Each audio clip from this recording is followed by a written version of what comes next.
Hi everyone. In the last presentation, we have started the topic called types of expressions in Python. In that class, first we have defined what is an expression is. After that, we have seen various types in expressions. The first one we have discussed is constant expression. Next, arithmetic expressions. Third one, integral expressions. And last one is floating point expressions. In today's session, we are going to discuss the remaining expressions along with the last four types. So those remaining expressions comes into the relational expressions, and second one is logical expressions. Third one, bitwise expressions, and the last one we are going to discuss is combinational expressions. Let us discuss one by one. Now let us discuss relational expressions in Python. At Python shell, let us take one example. 2 plus 3 is one expression, and less than, you take another expression 5 plus 7. This is an expression, right? This expression consists of two parts. This is first one and this is second one. Now, what is mean by the relational expression first? A relational expression is the expression which consists of relational operator or relational operators along with the operands, along with the operands. Now, see here, the first one is one operand and second one is another operand. Here, the first operand is nothing but again an expression, and second one is again expression. Here, operands are nothing but the expressions, right? Here, what is the operator we are using? Less than operator. The operator is working on the operands 1 and 2, where the operands are the expressions. And finally, the relational expression is going to give the answer, or we can say the result, in the form of true or false. Now, in this case, what happened? At Python shell, the first expression is evaluated, means the operand 1 is evaluated first. How much the result we are getting here? 5. 5 is less than 5 plus 7. This is the second operand, or we can say second expression. The result here we are obtaining is 12. Is 5 is less than 12? Yes. That's why it is going to give the results true. This is one kind of relational expression. Instead of using less than, you can use greater than, less than or equals to, greater than or equals to, not equals to, equals to. These are the relational operators that you can apply on these expressions. So this is one example for the relational expressions. Now after this, we are going to talk about the logical expression. Similar to the relational expressions, a logical expression is going to consist of operands along with the logical operators. Operands along with logical operators. Now, what do you mean by the operands? The operands may be again the expressions. Now, let us see one example for this. At Python shell, here I'm taking the expression 2 is less than 3. This is one expression. And after that, here I'm using the operator AND operator, and 3 is greater than 2, another expression here. See, this is the first expression and this is the second expression. The first expression is a relational expression. You see this. And the second one is again the relational expression. The relational expression 1 and relational expression 2 are nothing but here operands. Now first, this first relational expression is evaluated. 2 is less than 3. Yes, the condition is true. Next, here we are performing the operation AND. 3 is greater than 2. Yes, true. Both are true. True and true. Then the operator AND is again going to return true. The result after applying this AND logical operator we are going to get is true. This is about the logical AND operation. So similar to AND, you can also use OR, you can also use NOT. This is the way of using the logical operators in an expression so that the entire expression gives the result either true or false. This is about the logical expression. After this, now we are going to have the bitwise expressions. What do you mean by the bitwise expression? See, an expression which consists of bitwise operators along with operands. Now here operands can be any expression. Let us take one example at Python shell. Here I am writing at Python shell like this. Take the operator here 2 plus 3, and after that here I am using bitwise AND. Here I am writing 5 plus 3. Now 2 plus 3 is an arithmetic expression. Okay. This arithmetic expression is acting as operand 1, and second one 5 plus 3 is the expression 2, or we can say operand 2. Now First, this expression is evaluated, or operand 1 is evaluated. Now, the result we are getting is 5, and 5 plus 3 here 8. 5 and 8. We are going to perform the bitwise AND operation on 5 and 8, where 5 is the decimal number and 8 is also a decimal number. You know, before applying the bitwise AND operation, as I said in the earlier classes, 5 is divided into binary 101 and 8 is also divided into some binary pattern, right? After dividing these numbers, decimal numbers into binary, the bitwise AND operation is performed, and finally we are going to get the result in the decimal number form. Already we have discussed the working of bitwise AND. This is about the bitwise operation or bitwise expression. Instead of using bitwise AND, we can use bitwise OR, we can use bitwise exclusive OR, you can use bitwise left shift, bitwise right shift, you can also use bitwise NOT. So the operators we use, if we use the bitwise operators in an expression, that kind of expression is bitwise expression. Now, after completing this, next we are going to talk about the combinational expressions in Python. What do you mean by combination? Let us give an example for this. In Python shell, here I'm writing 2 plus 3 here.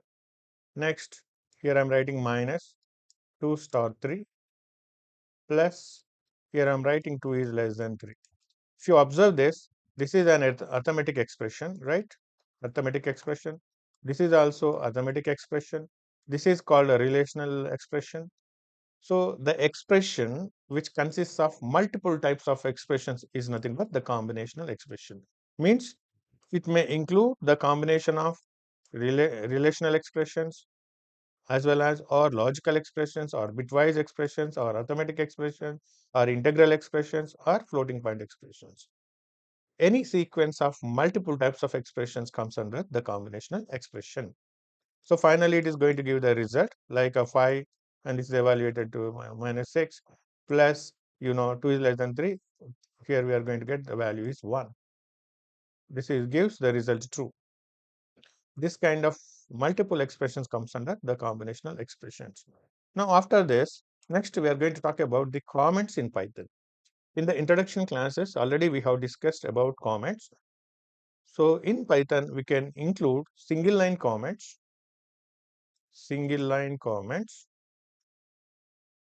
or we can use multi-line comments. As we all know that the single line comment is preceded by hash symbol. Next, for multi-line comments, you can use either triple single quotes, triple double quotes. You can use anything.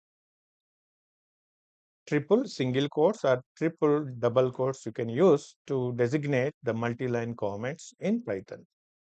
Now you can ask one doubt, what is the need of writing the comments?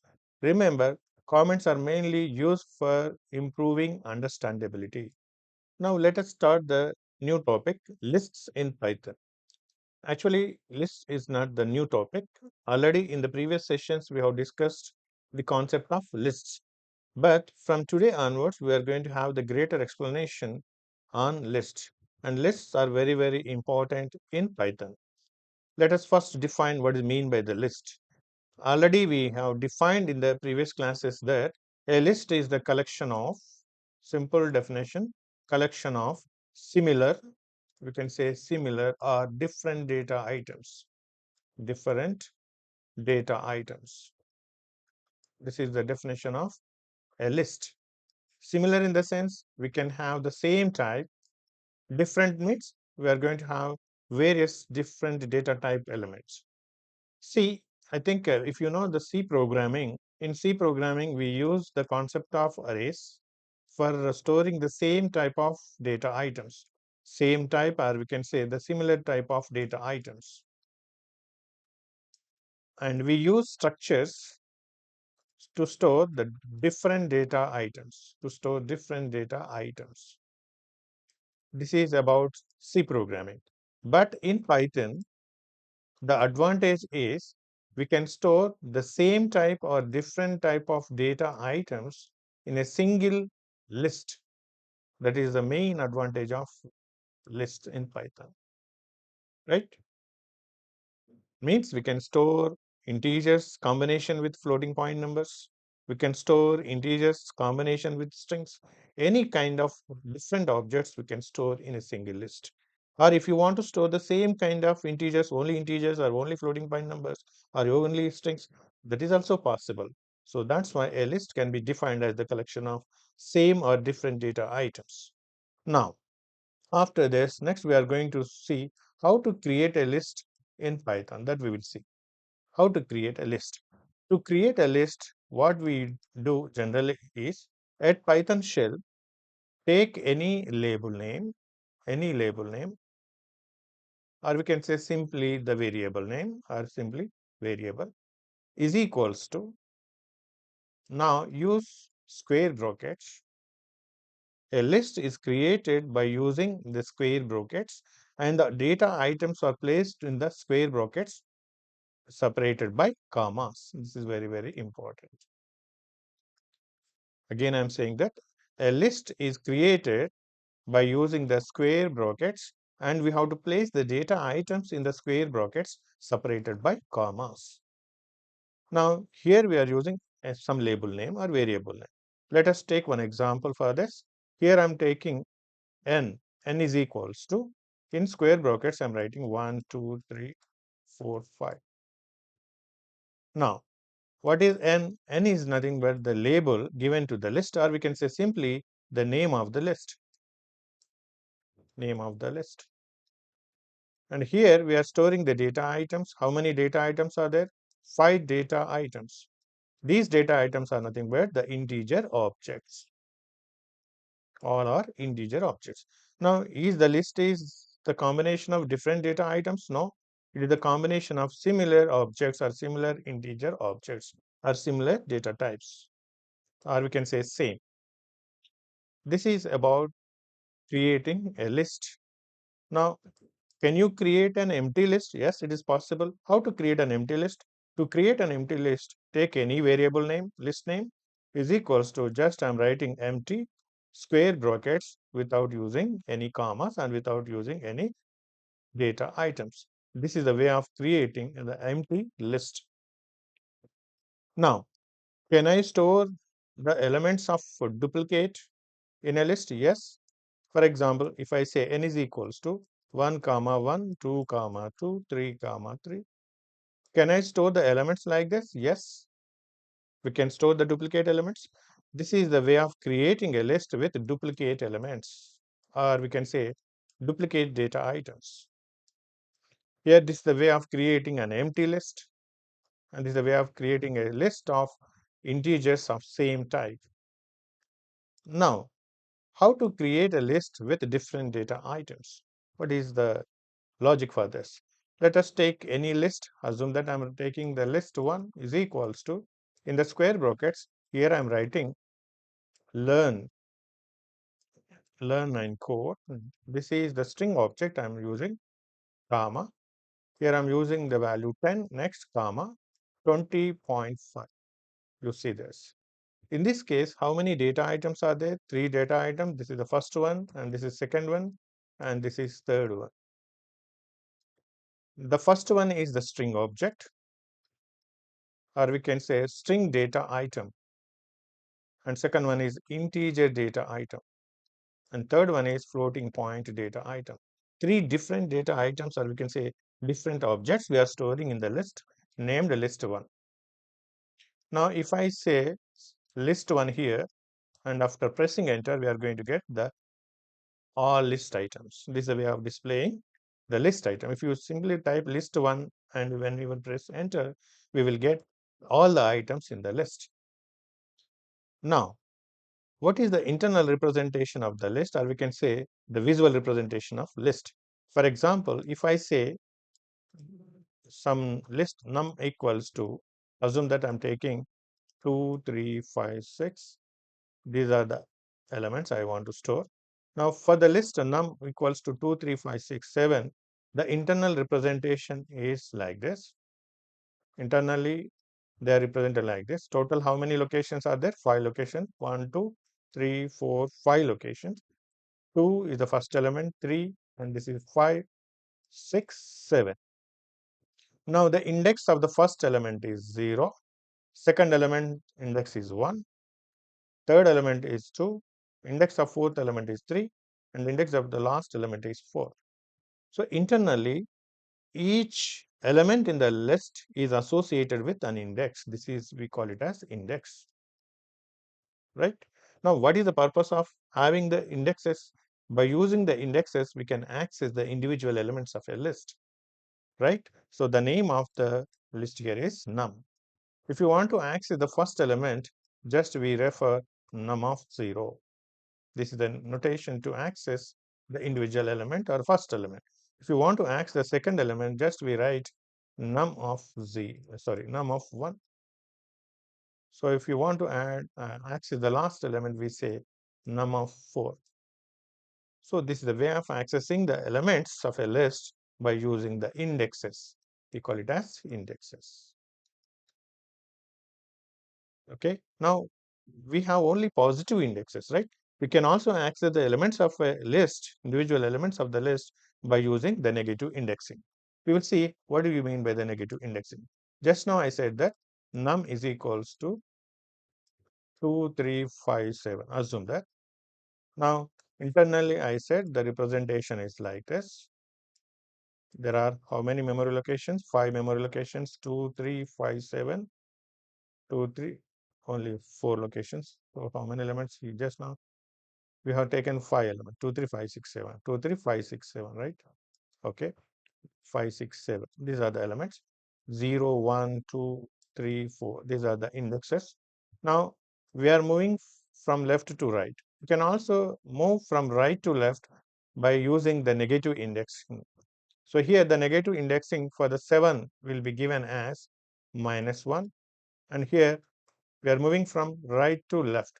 The index of last element 7 using the negative index is -1, 6 -2, and 5 -3, 3 -4, and 2 is -6. We can access the elements either by using the positive index or we can use the negative indexing. See, if you want to access the last element by using the negative index, you have to say num of -1. Num of -1 will give the result 7. If you say num of -2, we will get the value 6.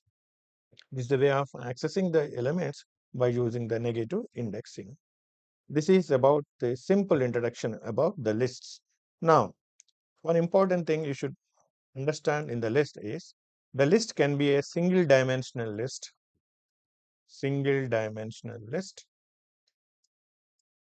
and second one, it can be the multi-dimensional list.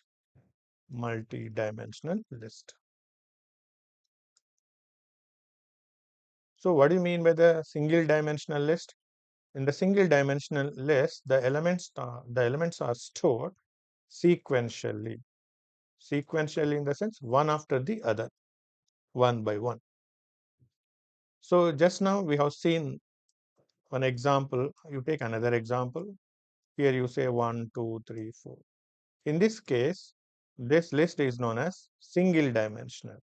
What do you mean by single dimensional? Here the elements 1, 2, 3, 4 are stored one after the other. That means 1, 2, 3, 4. One after the other. Okay. The index we know 0, 1, 2, 3, one by one in the sequential manner.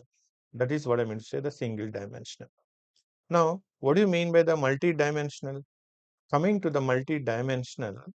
So when we talk about multi-dimensional lists, how it can be defined? It is a list.